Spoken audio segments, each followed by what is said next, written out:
Rancangan dasar organisasi dan rancangan penyesuaian organisasi. Struktur organisasi.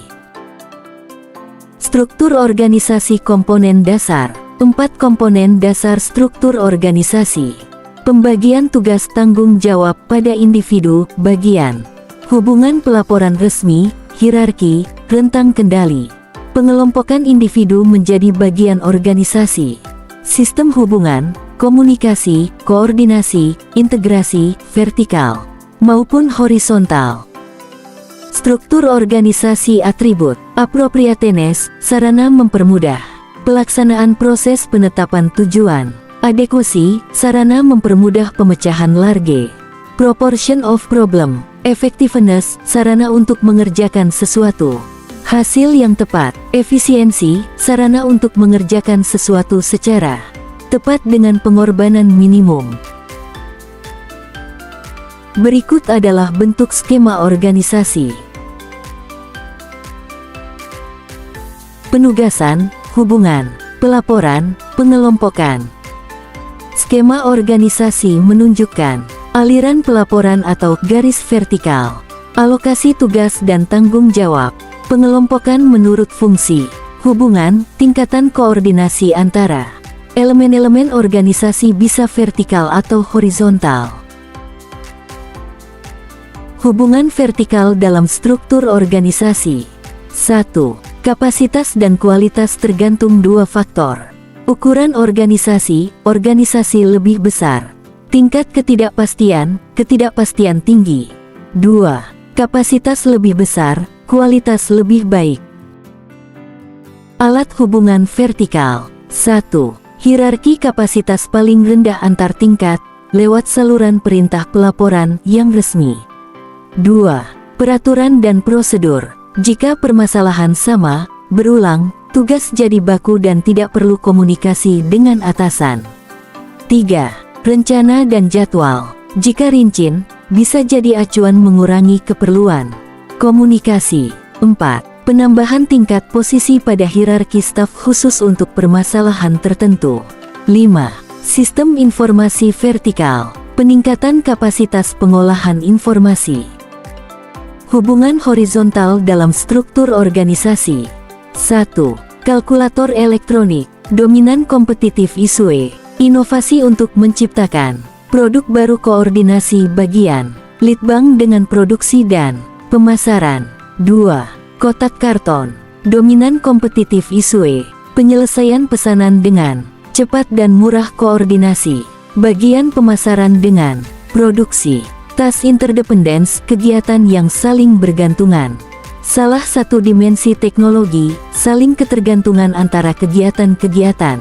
Thomson, struktur dan aliran kerja dalam organisasi dipengaruhi adanya saling ketergantungan kegiatan. Saling ketergantungan artinya saling ketergantungan karyawan atau bagian dalam pelaksanaan kegiatan. Saling ketergantungan rendah, karyawan bagian mampu mengerjakan tugas sendiri tanpa memerlukan interaksi, konsultasi, pertukaran bahan dengan pihak lain. Cara untuk meningkatkan keterampilan kepemimpinan dan manajerial. 1. Membaca buku tentang manajemen dan kepemimpinan dapat meningkatkan keterampilan manajerial. 2. Mengikuti seminar dan pelatihan kepemimpinan yang berkualitas dapat meningkatkan keterampilan kepemimpinan. 3. Mendirikan program team building di organisasi dapat meningkatkan hubungan dan kerja sama dalam tim. Upaya adaptasi yang bisa dilakukan oleh organisasi. 1. Menambahkan posisi dan departemen. 2. Membangun hubungan.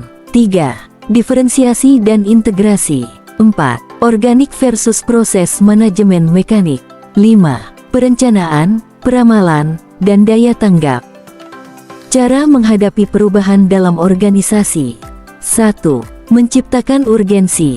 2. Membangun sebuah tim. 3. Membuat strategi efektif. 4. Menjaga komunikasi. 5. Fokus pada penyelesaian masalah. 6. Memberikan apresiasi ke karyawan. 7. Jadikan perubahan menjadi sebuah budaya. Rancangan penyesuaian organisasi. Rancangan penyesuaian dasar organisasi melibatkan beberapa aspek yang terkait dengan struktur, fungsi, dan perilaku organisasi. Beberapa elemen yang dapat diperhatikan dalam rancangan penyesuaian dasar organisasi. 1. Struktur organisasi. Rancangan organisasi yang efektif harus mempertimbangkan struktur yang sesuai dengan tujuan dan sifat organisasi. 2. Pengelompokan dan koordinasi. Koordinasi dapat dilakukan secara vertikal atau horizontal, tergantung pada tingkat kompleksitas organisasi dan kebutuhan komunikasi. 3. Penggunaan dokumen tertulis. Penggunaan dokumen tertulis dalam organisasi membantu dalam pengelolaan kegiatan, aturan, dan keputusan. Dalam rancangan penyesuaian dasar organisasi, perlu diperhatikan bahwa organisasi harus mampu beradaptasi dengan perubahan lingkungan dan meningkatkan kemampuan dalam menghadapi tantangan. Penyesuaian jenis hubungan dan sifat organisasi. 1. Hubungan vertikal, horizontal saling melengkapi untuk mencapai koordinasi yang baik. 2. Banyak organisasi hanya memiliki koordinasi vertikal yang baik dalam fungsi, tapi koordinasi horizontal antar fungsi buruk dibentuk unit-unit organisasi yang lebih kecil tetapi mempunyai seluruh fungsi yang dibutuhkan secara lengkap. Struktur organisasi penyesuaian. 1. Bentuk dasar organisasi, struktur fungsional dan struktur produk. Kadang-kadang perlu disesuaikan karena tuntutan lingkungan, struktur geografis dan struktur hibrid. Struktur geografis. Organisasi dengan daerah operasi yang luas sering tidak dapat dikoordinasikan dari kantor pusat, dan tiap daerah berbeda sifatnya. Setiap unit yang menangani suatu daerah tertentu mempunyai seluruh fungsi yang dibutuhkan secara lengkap. Struktur organisasi penyesuaian. 2. Struktur campuran, hibrid, gabungan fungsional produk. Struktur produk memiliki secara lengkap fungsi-fungsi yang dibutuhkan, tetapi beberapa fungsi lainnya tetap dikuasai pusat perusahaan. Fungsi yang tidak didesentralisasi, memerlukan efisiensi dan keahlian fungsional. Sekian penjelasan dari materi kami, sekiranya materi ini bisa dipahami dan bisa menjadi manfaat bagi kita semua. Terima kasih dan sampai jumpa.